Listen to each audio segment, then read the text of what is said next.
Kulamusizzaako alaba Kingdom TV olunaku olwaleero nga 26 omwezi gwa 10 omwaka 2016. Nze Raymond Kazibe, program ekijja omanyi.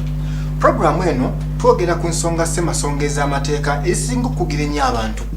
Nali sinnabakola programu efaanana bw'eti nga twalowooza nti looya byabufuzi bwe bityo amutugenda nko mu kkooti, era kyensuubira nti nga bwe nnyinza okukola kukwata bukwasi kalamu yo wennaviira ku mpewo ng'oyize.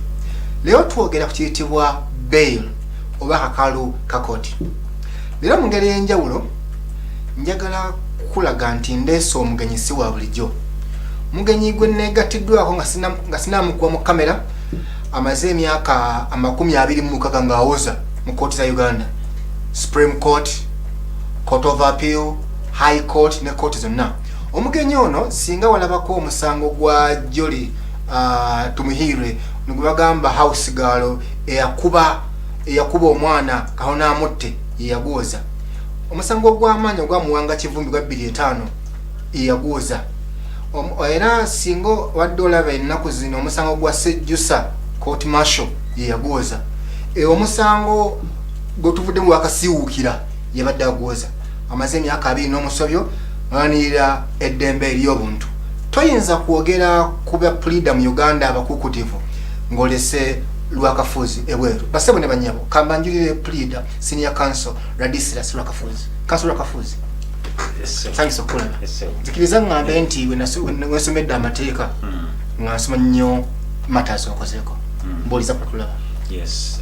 Batulaba nsanyusa nnyo okuba mu studio zino guno gwemulongo gwange okusoose. Nolwekyo tutegera amatu tugenda kwogera ku kakalu ka kkooti kabayita bail. Mbadde ntidde nga manyi tomanyi Luganda. Nagambye mukama wange tusabe nnyo Counsel Lwakafuzi abe nga amanyi Oluganda. Togayanga kyezinze. Era nga neerinze kuvuna. Yoyo Counsel Lwakafuzi. Era ndowooza bonna abaana abasoma amateeka beegomba kubeera nga Lwakafuzi. Simanyi. Okiba. Era ffe nga ffe otuinspire nnyo okugana amateeka. Counsel tuzze kwogera ku kiyitibwa kakalu ka kkooti oba bail. Kyaki bail? Kakati omuntu bw'abanga asibiddwa olw'omusango ogumuteereddwako ogumusomeddwa kkooti, omuntu oyo asobola okukkirizibwa okwoza ng'ava bweru, naye tebasobola kumala gamuta n'avaawo n'agenda nti anaakomawo enkya oba luli. Alekawo akakalu ako omusingo oba obweyamo kye tuyita bail. Omusingo oba obweyamo. Omusingo olumu ziba ssente, obweyamo buyinza okuba nga ssente nga teziri za buliwo n'okulaganyisa kkooti nti ajja kukomawo, kubanga bw'aba takomyewo ate guba musango mulala. Ekyo kye bayita bail. Kubanga bail bagiwa omuntu nga alina omusango gwazizza gwe bamusomedde naye nga tebannamuwozesa, oba batandise okumuwozesa naye nga okusobola okutwala akabanga naye nga kyetaagisa abeere mu kkomera abe nga asobola okwoza ng'ava bweru. Awaayo obweyamo ne kkooti nemugamba oke tukukkiriza ogende okomewo oze nga ova bweru. So nolwekyo mulimu abantu babawa bail ne batakomawo ne badduka. Abo baba bamenye etteeka erikwata ku bail era bavunaanibwa kubanga bail yaabwe bagisazaamu. Bw'oba nga atokomyewo ku lunaku lwe bakugamba kkooti erina obuyinza, bw'oba nga tozeeyo mu kkooti okunnyonnyola bannange erinnyo lyandi bubi, olunaku lumwampa okukomawo erinnyo lyandi bubi era nali wa musawo, olina okuddayo kagambe olunaku bwe luba nga luyiseewo lwe bakugamba okugenda mu kkooti.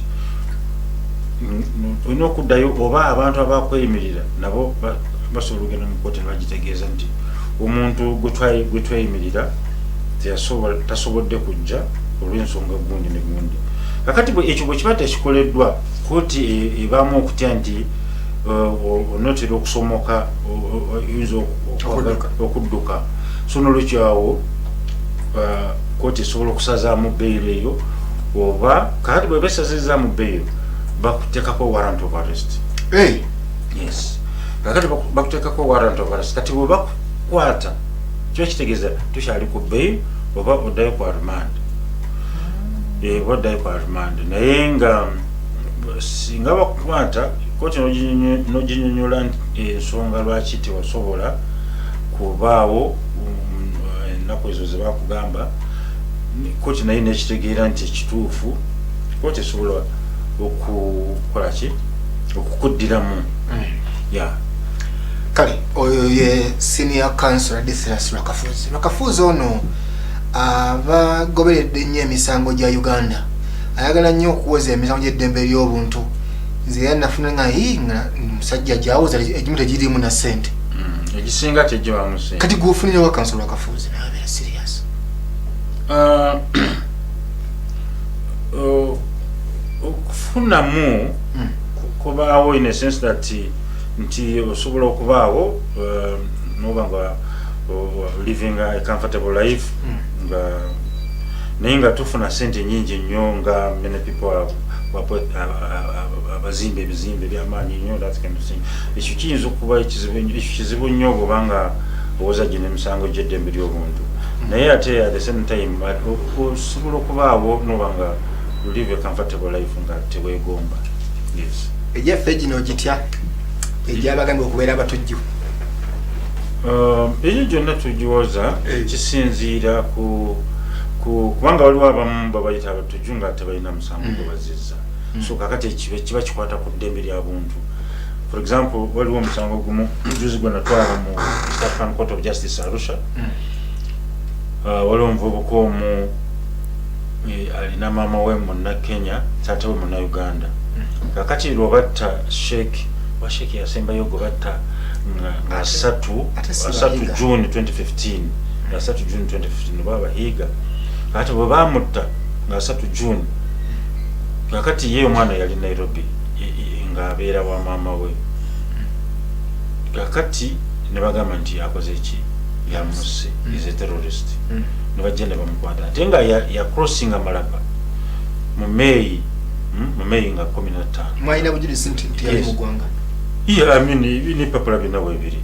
See, so yali acrossing Malaba naye kakati bwe bakuteekako ekigambo ky'obutujju kiringanga omuntu gwe bambudde rights zonna nga takyalina rights zonna ne bamugwira ne bamuteeka wansi abapoliisi 12 babagalidde emigemera wala ne bamuteeka wansi ne bamusamba ne bamuteeka mu kkomera Nairobi n'amalayo ennaku 3-4 ne bamusiba akakokolo ne bamuteeka mu buutu ne bamuvuga speed ne bamuyisa Malaba ne bamuleta ejjinja wano ku eno notorious police station y'ejjinja Nalufenya nabeerayo togenda nga Nalufenya nedda naku 14 ng'ali awo ng'asula bubi nga talya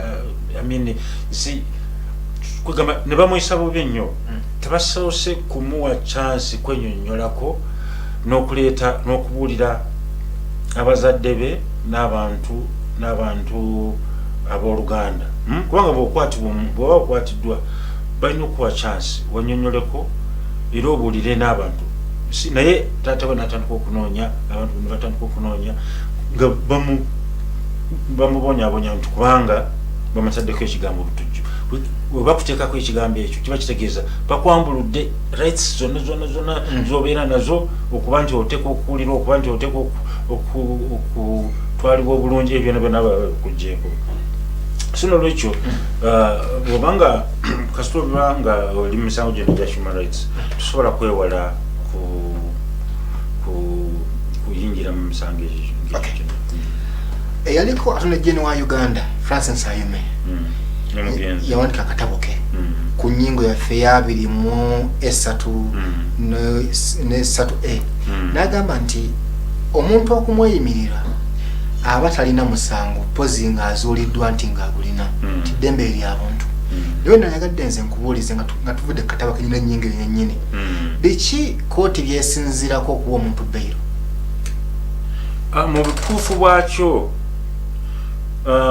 kooti yandibadde omuntu yenna gwe basomeddwa omusango yandibadde emuwa beyiro okuggyako nga state eraze nti etya nti omuntu oyo ayinza obutakola ki obutakomawo ate nga state eyo si kumala galaga nti etya naye eteeka okuleeta obukakafu isi naye kakati ffe ekiri wano engeri gye tukikolamu omuntu bw'osaba beyiro bakusaba oleete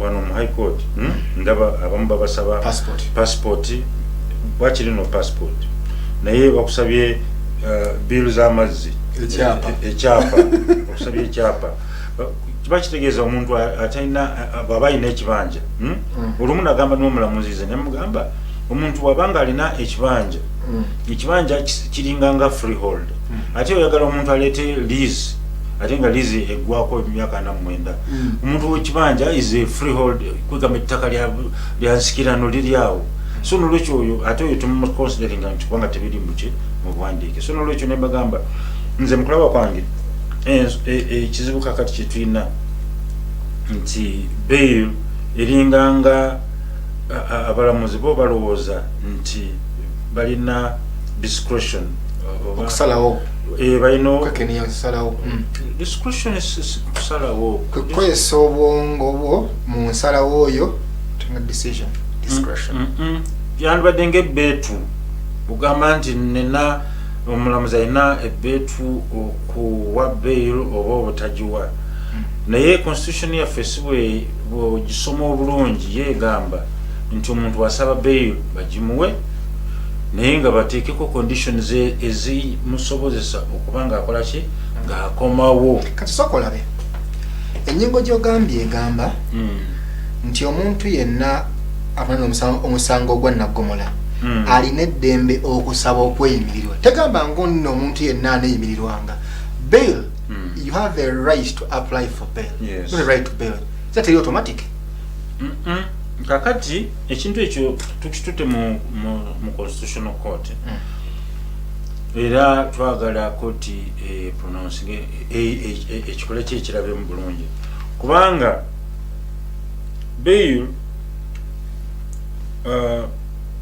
omulamuzi kyalina okukola of course omulamuzi kiri bwe kiti eddembe ly'obuntu eddembe kibayita liberty okuba nti osobola okwetaaya tekiri absolute tugamba nti sikyankomeredde kubanga bw'oba ng'olina omusango okwetaaya okwo kuyinza okuba nga kubaako ekkomo okiraba so nolwekyo okwo kwetaaya kubaako ekkomo naye nga ekkomo eryo okuli kuteekako nti kubanga olina omusango state erina okulaga nti tosobola kuva bweru ng'owoze ojja kudduka isi naye omuntu wabanga asobola okulaga nti ajja kubaawo ajja kukomawo awoze kooti yandibadde emuta ekintu kinjagala okugjawo mu ndowooza y'abalamuzi baffe baleme kulowooza nti balina obuyinza oba ebbeetu kyebayita discretion okuwa oba obutawa bail no tebalina discretion eyo naye ng'abalamuzi balina okwekkaanya bagambe nti omuntu eno nga bwe tumulaba ayinza obutakomawo isi bayinza nga kisinziira ku nsonga nyingi nnyo lwaki omuntu oyo ayinza obutakola ki obutakomawo kubanga kansolo olengera ennyingo eyo gy'oliko kirungi ogenze mu kooti takutasemateeka ennyingo egambye nti omuntu yenna avunaanibwa omusango ogwa naggomola anaabanga n'eddembe okusaba kooti nebwegunaaba si gwa naggomola omuntu yenna avunaanibwa omusango ogwe guli criminal kubanga ogwa naggomola gwe twandiyise felone kubanga waliwo ate emisango emirala misdemeanor twandugisa tutya mu Luganda akasanga akatono naye no si musango mutono nno kubanga emyaka 3 okusiba emyaka 3 aho kikaba kasango katono naye ate nga nanti era ekiri genda myaka 2. Yes. So nolwekyo anyway the thing is ekinze kyembedde ndowooza ati waliwo nga tetunaba kwerabira abalabi beetaaga okumanya nti waliwo bail gye bawa omuntu ng'akoze appeal. Waliwo bail omuntu katugambe nga bamusalidde asobola okusaba bail. Kakati eyo nze mu kulowooza kwange eri discretionary. Mulamuzi kwayinza eyo discretionary kubanga awo omulamuzi agamba nti gwe olwadde twakusalidde dda omusango ne gukuka mu vvi ate okujulirako tekunnaba kuyitamu so nolwekyo olina okusavinga. Naye omulamuzi asobola okukwatirwa ekisa n'agamba okay kubanga ekirungi etteeka ligamba singa abakuwa bail nga ojulidde omusango ogukusinze ng'ojulidde naye ne bakuwa bail ennaku z'omaze ebweru singa omusango gwokukka mu vvi apiiri eyo ne bagigoba ennaku z'omaze ebweru bazitoolako noba ng'olina ozisavinga muki mukomera ekiraba bazitoolako so nolwekyo so kooti esobola okuwa bail pending appeal.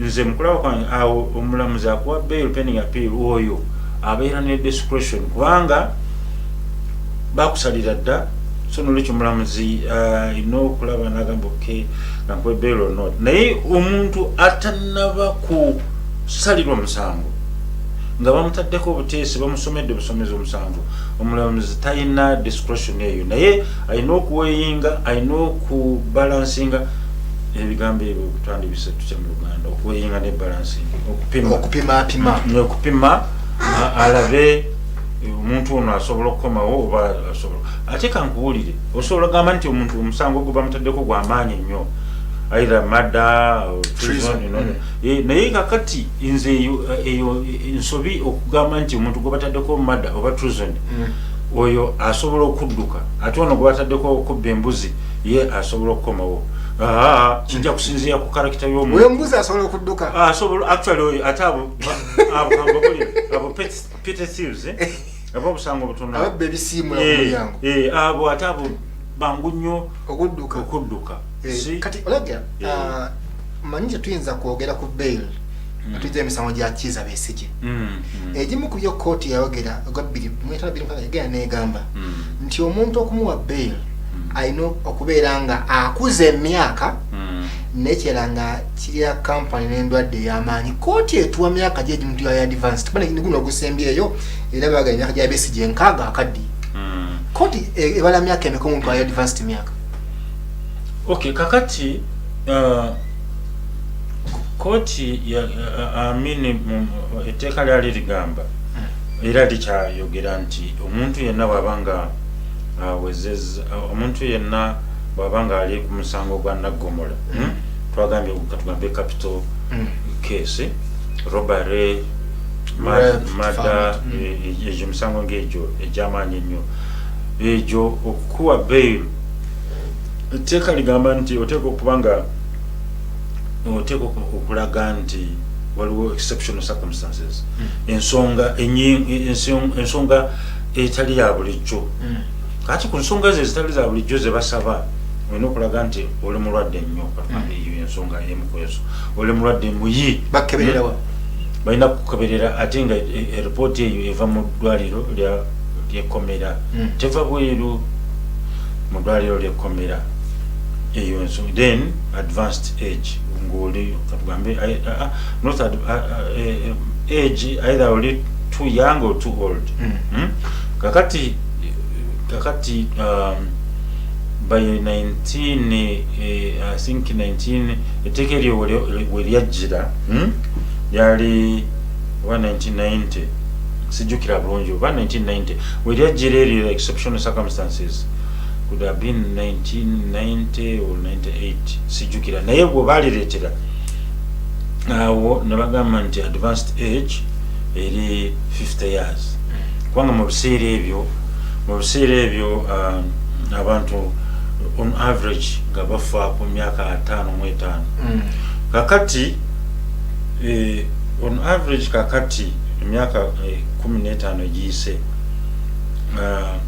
abantu basukka mu myaka 6 naye kiri kye bagamba nti advanced age eri ku myaka 5 tetunaba kijjawo kubanga koti yagamba mukulaba kwange advanced age kakati bantu badde bagisese tunaba bagitwala ku 6 kubanga myaka 5 kakati abantu baba bakyali bato kubanga nekira koti yayongerako bantu nakasoma nti advanced age alone can't afford you right to bail actually must be accompanied by another chronic disease katoyinza gaa nti omuntu akuze nnyo ayina okubanga awerekeddwako n'ekirwadde ng'ekirala abalamuzi omanyi ekituuka ku bail kubanga buli mulamuzi ayina kyaleetamu bw'abanga ayagala okugaana kwa bail okugaana asobola okwekwasa akasonga konna naye nze mukulaba kwange ensonga eyandibadde emmisa omuntu bail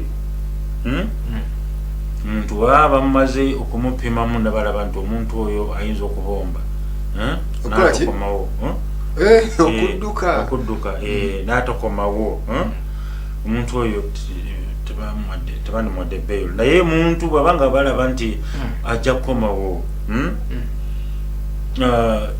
siraba lwaki bamumagga ate baba balina kapasito okuterakanya obujulizi n'abajulizi ekyo tekikola kubanga ekyokutataganya abajulizi oba obujulizi ekintu ekyo kiringanga nti gavumenti eri awo eri helpless erina abapoliisi erina state erina bambega erina kwegamba really omuntu omu nadisorganizinga gavumenti yona tusobola really si kiringanga kugamba nti omuntu bamusibe nti kubanga ajja kutawanya abajulizi. It does not make sense, you see, kubanga okujjako mulimu singa omuntu bamuwa bail nagikozesa bubi nagikozesa bubi katugambe natandika okutiisatiisa abantu ku kyalo nabagamba nja kubatta oba ebintu ng'ebyo ate nga tis true not speculation ate ekyo kiba kirala oba waliwo omuntu omu bw'olaba nti osobola okumuwa bail ate ne bamutta bw'aba afulumye bweru kubanga omusango gwamuteekako abantu bangi nnyo bali interested nnyo ayinza okuba nga talina musango gwe yazza naye musango gwe bamusomera esi batugambe mulimu emisango egimu nga gyamada kakati ekyalo kyonna nga tusobola tulina nobubeera kakati omulamuzi ekyo asobola okukirowoozaako nagamba gwe sijja kuba bail olw'obulungi bwobokka because of your own good. Omulungi alaba Kingdom TV twogera kakaluka kooti kebayita bail. Nze Raymond Kaziwe kijja omanyi ne muyite mukadde wange mu byamateeka mukadde wange era district Rwakafuzi. Rwakafuzi omulaba ebbanga ddene ng'awoza emisango egisinga okukanga era bwe musinga okukolimira sebo wotali kansula Kafuzi bakolimira wawoleza usiga yaso omwana nisoko tubulira kwekyo kasaba kadnawo bam convicting kat soko tubuli muri wawulira otyangu woleleza omuntu nawe nabaka video yako ati yabwe navo kumenya twali fenawo wawulira otyangu woleleza omuntu akubye omwana otuko kumutta muri go bawulira otya kiriwe kiti nze kinali njagala okulaga ensi yonna nti omuntu yenna bw'oba bamutaddeko omusango awulirizibwe naye ayiteku kuba nga alina ensonga lwaki ekintu ekyo era yakikola ayinza okuba nga teyakikola nakikola kubanga video zino tuziraba ezimu bazikola bazeditinga nebazizanya so nolwekyo tusobola okulaba video n'okondeming omuntu nga tusoose kumuwa chance kwewozaako so nolwekyo ekyo kyenali ngamba abeere represented by a lawyer ate nze kambabuulire waliwo ensobi eggwanga lyaffe gyerikola legal aid ekintu kitwandise legal aid obuyambi obw'amateeka tebuliiwo mu Uganda. Legal aid abantu abafuna legal aid okuva mu gavumenti bebo bokka ababa bataddeko emisango gya naggomola capital offenses ate legal aid eyo gavumenti ogisasulira bagisasula nga ogenda kwoza oyinza okuba nga obadde mukomera kumala myaka 3 ena. So nabagamba nti kakati tukuwadde lawyer. So nolwekyo ate nga lawyer oyo wandibadde bamukuwa immediately nga bamaze okuteekako omusango ogwo ng'okyaliko poliisi. Naye ebintu biba byamaze dde okwonooneka gw'otuukira mu kooti okuwoza statements zonna bazikola dda, ezimu ziri prejudicial nga bazikola mu nsobi, naye nga kubanga tewalina lawyer bintu. So ekintu legal aid kintu kikulu nnyo. Ate gavumenti yaffe ekiremera ekikolera abo bokka bali ku musango gya nnakomala. Legal aid yandibadde buli muntu yenna avunaanyizibwa omusango mu kooti yandibadde afuna legal aid. Twetaaga public defenders. Abantu tutandike okuteekawo public defenders, gavumenti eteekemu ssente kuba tulina balooya abamala babe nga badefendinga abantu abo abatalina omwasirizi guno gwentegeeza okuba nga basobola okwefunira balooya baabwe. Kasi ogwobadde musango gwa abatta Kasiwukira kati tusobola okugamba nti baabatta kuba kooti ekisazeewo. Mwagezaako saba bbeeru si ekyali baagibamma lwaki baagibamma kubanga gwe wadde owuliriza abatta era kati tukimanyi wawuliriza abatta abantu lwaki baba mabbeeru. Twakoze appeal era tulina essuubi ddene nnyo nti mu appeal mu tujja kuyitamu era tulowooza nti omulamuzi yakolamu ensobi mu kulungamya buno obujulizi buno obwaleetebwa. Era nze nkimanyi nze mu kulaba kwange kubanga mbadde musango gwo okumala ebbanga nsomye statements zonna, nze nina okulowooza nti omugenzi Kasiwukira yatumirwa motoka by an accident. He died in an accident. Motoka, it was a hit and run, edduka negenda. Naye bakuba nti abaddugavu tebeefiira baali balina rumors nezitandika niyamuseya niyagenderedde that kind of thing. So nolwekyo anyway kakati tujja kubikola ku appeal tugenda kuwumulamu. Kati alaba Kingdom TV twagala kuba tooki byakita okujulira n'okuweebwa eddembe ly'okujulira. Nze Raymond Kazibwe negatiddwako senior counsel Ladisa Sura Kafuzi. Counsel nomulengedeko ebbanga ddene ng'awoza emisango egimu kugikwasa obusungu. Ekirungi sibwo tugenda kuwa obukuumi. Tova ne bagamba nti mulumbe tugenda bukuwa. Katuwumulemu tukomewo.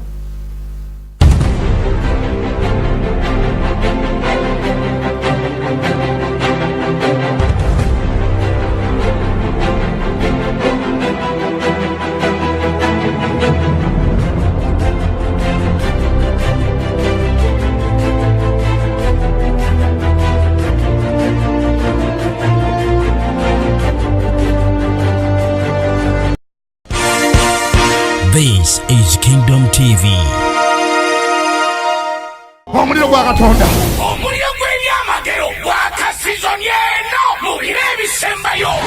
Fubutuka misinde oyingire mu nyumba ya Mukama bw'esse nga 28 omwezi gw'Ekumi 2016 ye overnight prayer wano ku Christian Focus Center Mmengo Kisenyi. Onoowulira ekinaakubako ng'amafuta gakulukuta abalwadde nga bawona abaavu bafeekeere. Ate mwabatewasanga obufumbo koko banakuyita ku mulimu naawe onoogenda. Omusajja wa Katonda Bishop David ne Pastor Cindy Kiganda n'abalala bangi webali okusinza n'okutendereza. Tomoni emiryango gigulawo samendo gwa kawungeezi okutuusa ku makya. Nkula iri okusimbuka mu nyumba ya Mukama n'ebibyo si kyekyo.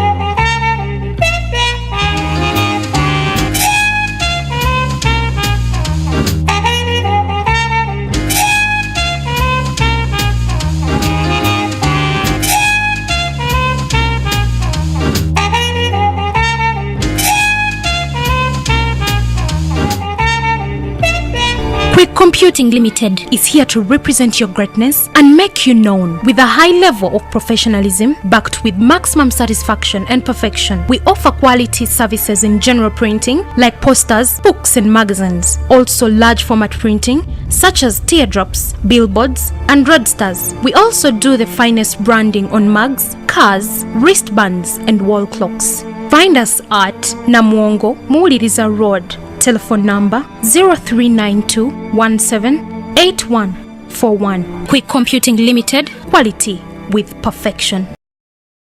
Otambudde ekibuga kyonna ng'onoonya wali engoye ezituukagana n'omutindo gwo okusaba kwo kuddiddwamu. Omwami wange n'abaana bange engoye zaffe tuzigula mu Dress Control. Balina engoye z'abaami n'abakyala okuva mu America, London ne Turkey. Omuli dinner dresses, empanvu n'ennyimpi, changing dresses z'abagole mu buli kika ne size zonna, eza office, casual, obuteeteeyi bw'abakyala abambazi, sikaati ez'omulembe, blouse first class, engatto, ensawo z'abakyala, ate balina n'eby'abaami. Omuli amasuuti ag'omulembe, amasaati, zi casual wear mu size zonna. Dress Control basangibwa ku DTL Plaza mu maaso ga Jemba Plaza ku Loom Street, omwaliriro ogwokubiri mu dduuka DT 160 ne 168. Essimu noti 772 865 2M5 ne noti 752 865 2M5. Dress Control oyingira nga customer ofuluma oli wa Luganda.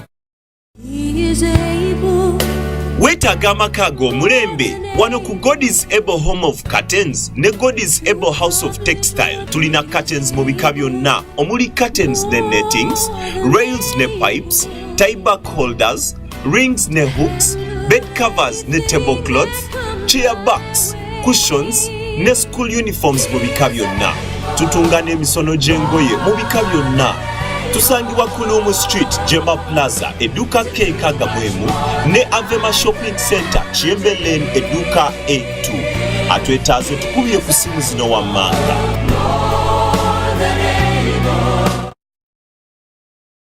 Ibanda, Rakai, Sembabule, Lyantonde, Masaka, Mubende. Kingdom FM is Sani Kidezi Nayo.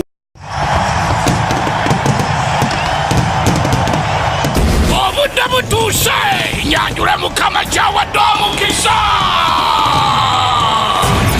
National Prayer Day gasatu mu December gatuyingira 2017 tukunganira mu kisawe kimu na Kivubo Stadium mu kibuga wakati amawanga ebibuga ebyalo kimaze okukirizibwa nkikutegeze National Prayer Day gasatu mu December akawuwo kamaze okugibwako eggulu limaze okusinika obubaka abaweereza ba Mukama bonna beetegese Bishop David ne Pastor Sini Kiganda emiryango gigulawo essaawa emu yennyini kumakya awo wennyini mu kisawe na Kivubo tutendereze Mukama bakenkeera kumakya 2017 omuyingiro olina omukisa ekikolimo ebipali byonna byakukutuka nga 3 mu December maze okwanjula ekinene nga 3 mu December tugende na Kivubo.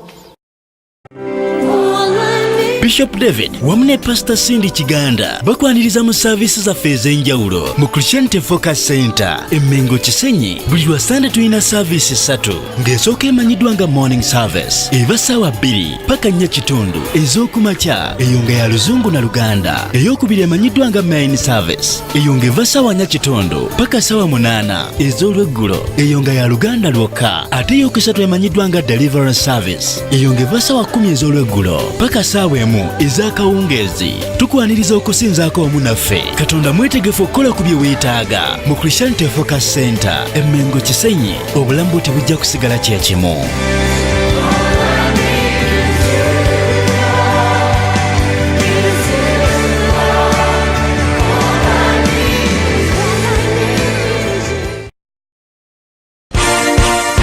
This is Kingdom TV.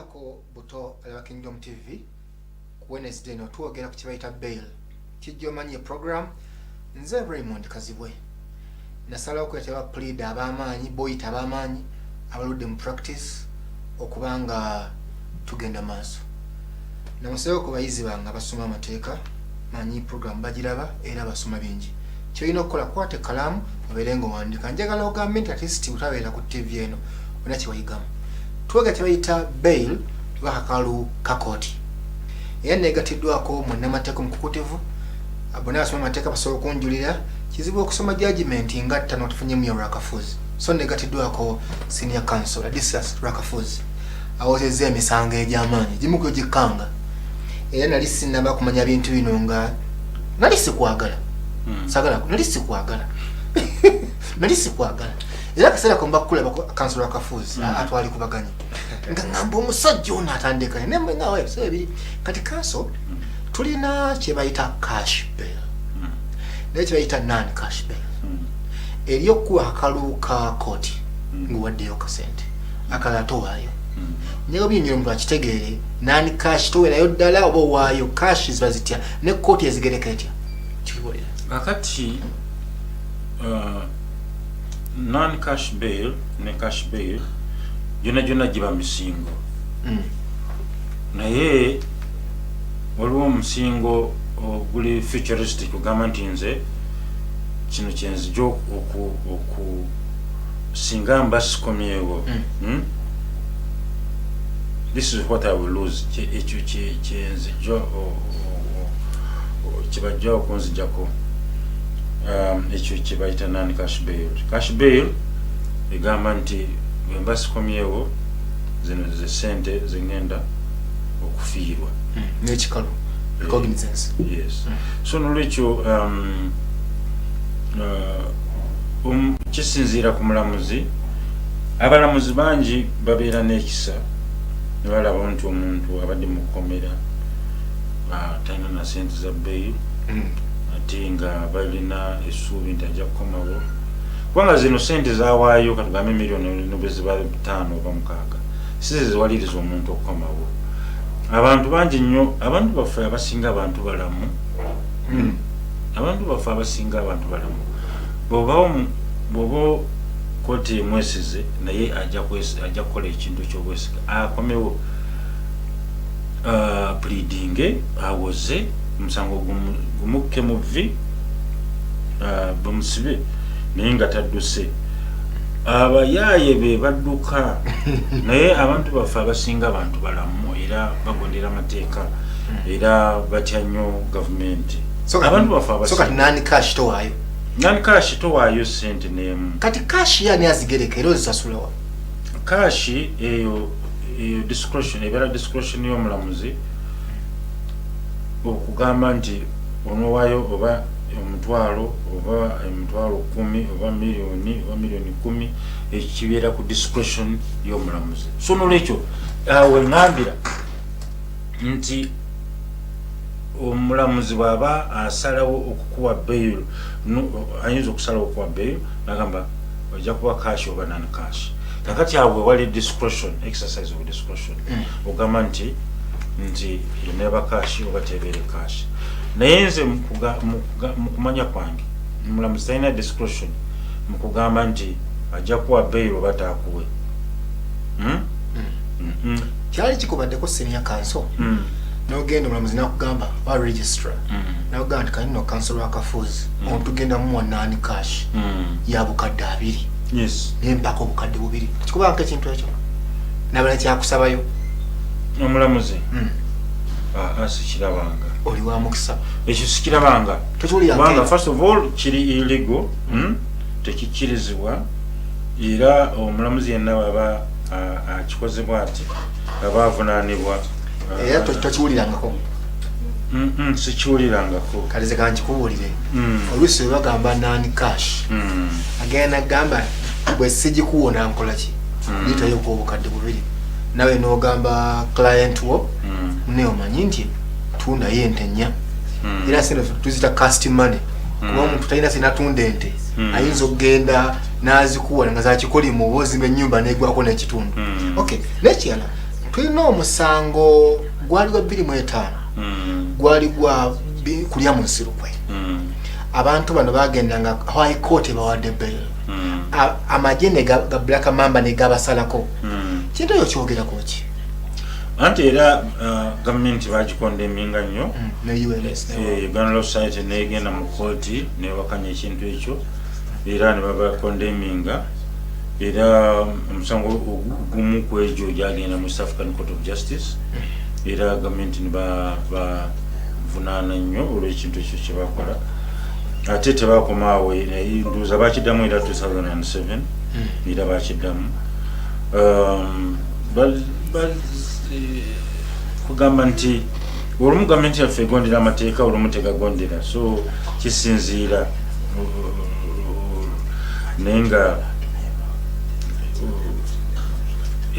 yali nsobi y'amaanyi naye era tusobola gamba nti tebasobola giddamu kubanga balowooza nti balina obuyinza bungi nnyo kananga masimu kati alaba Kingdom TV bweneta kanso ng'ono kiri gy'oli okumulaba n'omukubira amasimu kimanyi nti kanso lwakafuuza ddamu si muntu abeera ennyo ku TV naffe omufuna tumaze yekubidde essimu ebbanga lyenganayita si wiiki yokka kanso badde kulabija essimu essimu yaffe eri 070 930 kankuddemu 070 930 ogenda kubira kanso lwakafuuzi omubuuze ebibuuzo nkukkiriza naye banga tebiri ku bbeiro ojja mubuuza emu ngeri gyakulamu ebintu bane waawulira nabiramu y'amateeka yoyo kanso nga bakyakuba amasimu njagala ombuuze ku kino abantu balagadde okumanya court bail ne police bond byawukanyawo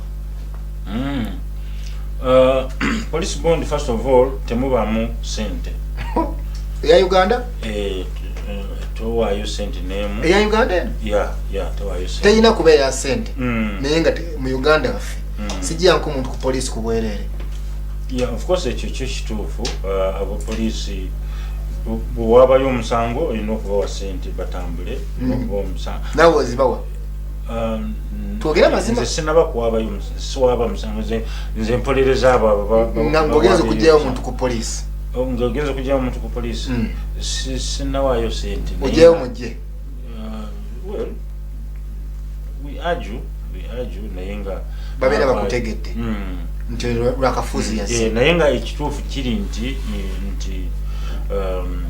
isi ekizibu kyetulina kikino gavumenti eprotendinga okusasula nga tuddamu wa court bill ne police bond so gavumenti eprotendinga okusasula abapoliisi so ate nga the truth of the matter is balina okusasula fees ez'abaana baabwe balina okusasula abo basula nothing naye byonna yabawa omulimu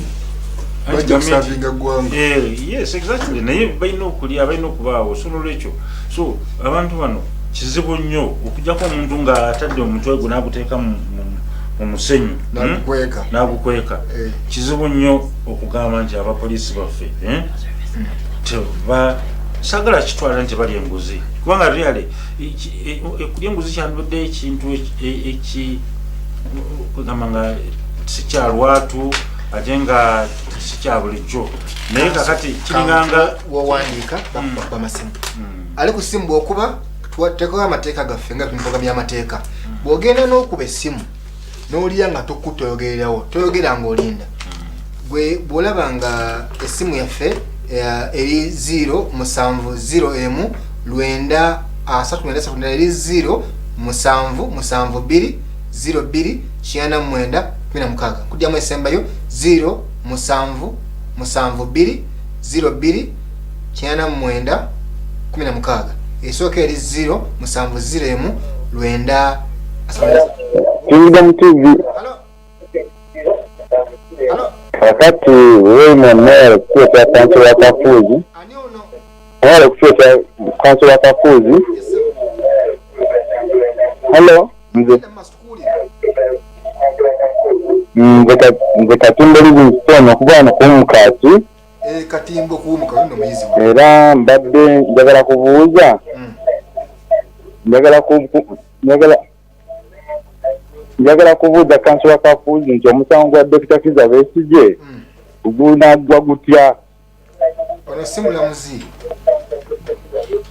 kakati era Peter Raymond nze ndi muyizi wo kulinze ncha mu lecture tondabisa kale tondabisa aliko simu yesimu yaffe ontuga ku nsonga za amateeka so si bya bufuzi obufuzi bibeerawo jjo Mawanda alikoze edda muto wange yaffe bya amateeka esimu yaffe yeyekodde njagala obuuze kansolo akafuzi ebibuuzo byonna byowuliddeko amu tugamba kweyimirirwa nga bakuma ne beiru bw'okuba agatwogera nkimanyi nti abamu mutulaba kyemuleta kansolo akafuzi nti emyaka gyawoleza si mitono abamu gibasinga n'obukulu 26 almost twenkana n'emyaka sebo gyowozeza era bw'obanga okubye nga tukoddamu esimu zaffe zeezo manyi okuba nti tulinawo ntono zitekwa okuba nga zikunyiga kanjikuddemu esooka 070 933 nayeri 0772 02 99 16. Hello. Yes sir. Hello. Nkuulya bulungi. Tukuulya bulungi nnyo. Wanje sebo. Kanso bade mbuuzo. Ba polisi alipotinga emirundi emira kubanga kidemu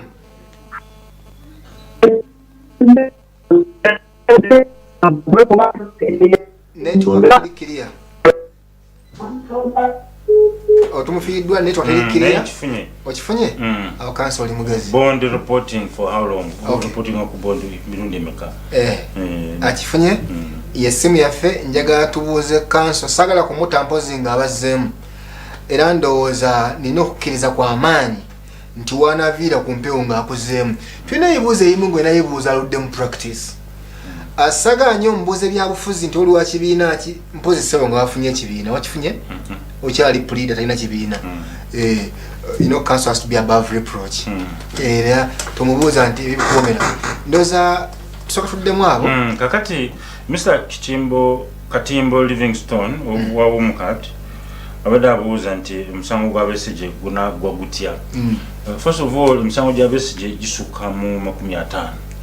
So nolwekyo simanyi musango ki gwategeeza kulya mu nsuluke gwagala ennyo kubanga n'ekyo gyennyini gwa treason teguli gumu gwokka giri mingi oguli most recent ogwo omusango ogwo temulimu nsa nagusomamu bw'osoma section 24 eya penal code creating 23 creating treason bagamba nti Besigye yeerayiza ku bukulembeze okwerayiza ekyo tekirimu council subjudice etteeka litugaana okugaba biri mu court. No, it doesn't matter. Subjudice is you see council togenda kubeera activist council banakutwala wekasinze kale tetukkiriza okugaba biri temulimu nsa tetukkiriza kwogera biri mu court kubanga oli mu facts ennyini then waliwo omwami mulala Segedde erinnya lyabuuziza okureportinga ku bondi kimala bbanga ki kubanga yalo agamba reporting emirundi mingi nnyo so nolwekyo okureportinga ku bondi kiteekwa okubaako ekkomo naye ekkomo eryo tebasobola ddiwandiika mu mateeka nti ojja kukikola wiki emu oba wiki bbiri kisinziira ku musango n'ebiki ebiriwo katugambe genuinely police eyinza okuba nga enoonya obukakafu era naawe buli lw'oreportinga nga bakuwa update bagamba kakati tutuuse wano oba kakati tutuuse wano naye waliwo osobola okureportinga nga tewali update yonna nga kibogera kyekimu kakati bwe kiyitirira ennyo ate awo kiba kimenya etteeka enyingo namba 42 mu constitution fair and just treatment in administrative decisions police talina beetu eritaliiko kkomo okubanga atambuza omuntu kwati yesimu endala yes kale ali ku simu tubuuze kansolo wakafuuzi hello Hello. Esimu Ono Mwesigwa Steven. Yes, Mwesigwa Steven. Okusinze Vuma Bukagali. Kakati kyembuuza. Lwaki omuntu agenda n'abeera mu kooti nga tebamutwala kwa mulamuzi?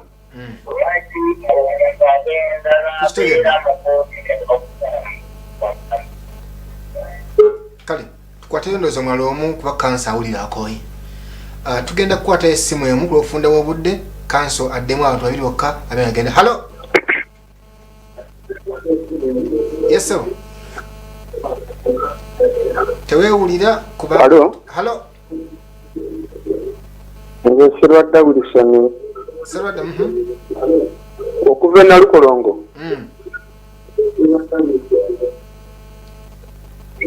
Yogera Sirwadda. Tewewulira mu. Tembuuza sebo.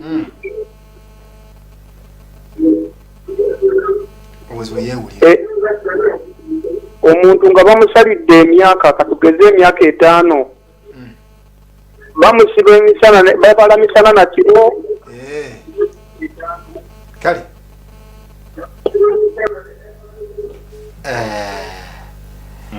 producer ndekerawo essimu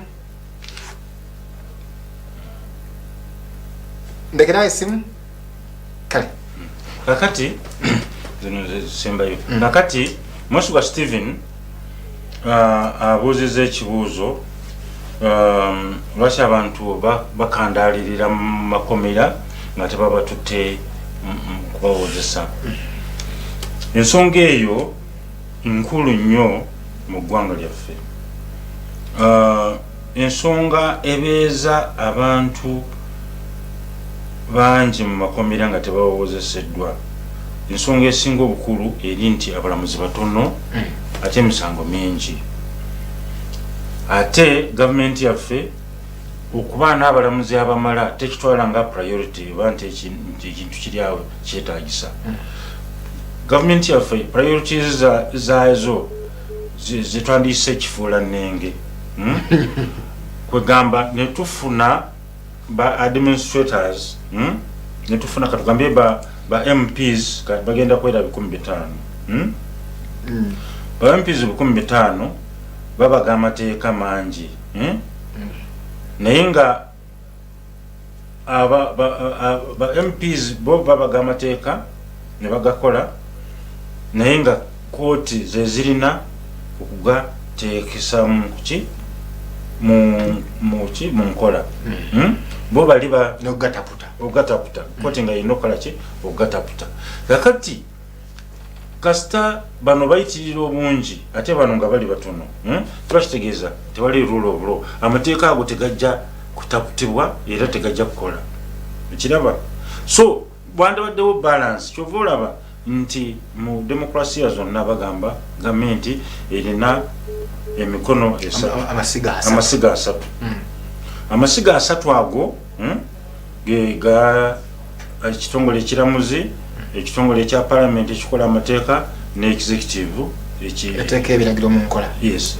So wandibaddewo equity oba obwenkanya mu masiga ago naye esiga erimu ligudde olubege esiga erimu ligudde olubege ate gali abiri gatumbidde bwe gati. So nolwekyo tosobola kufumba kintu kyonna ku masiga ago nekitereera bulungi. Kyova olaba abantu bakandalirira mu makomera nga tebawoozeseddwa kubanga abalamuzi batono ate abantu abakola amateeka bangi n'amateeka mangi gakolebwa. So nolwekyo ekintu ekyo ate bakikola nga bakigenderedde kubanga judiciary bwebanga erina obuyinza bwayo nga esobola okukola ebintu ebisaanidde. Gavumenti nayo executive ebeera ku bunkenke naye kakati kubanga gavumenti erina obuyinza ekozeseza obuyinza bwayo esiga eddamuzi okulifuula erya sekibotte eriryawo nga teririmu kaneguusa oba nga teririmu kantu. Ekyo nekibeera nti executive terinaako nampala ate nga constitution yaffe bagikola nti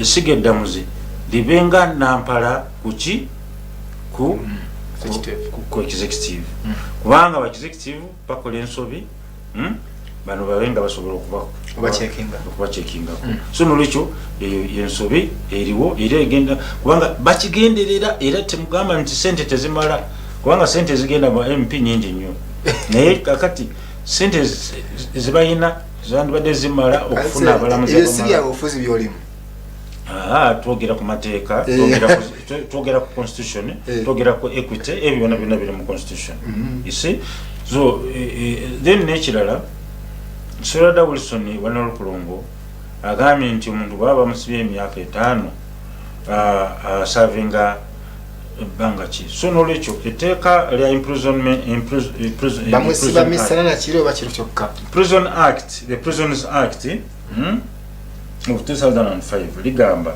nti omuntu yenna akasaba musiba okumala okusuka mu mwezi kasaba mu ekibonerezo okusibibwa okusuka mu mwezi ateekwa okufuna remission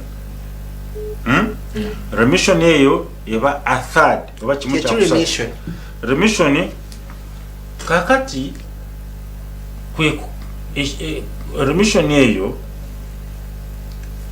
ye kitwandise okukendeeza ku kibonerezo naye nga okusinziira ku mpisa ze naye etteeka lyo ligamba already remission bagikuwadde kati gwe noomanya singa weyisa bubi nga bagikujjako ekiraba naye etteeka liba lyagikuwadde edda kasita baba bakusibye kusuka mu mwezi ekyabadde abuuza kirina ng'abazungu kimu kyakusatu bamusiba misana kiro olunaku lubeera lutya balubala 24 hours oba balubala 12 sebo kiri bakusiba a third remission of a third kimu kyakusatu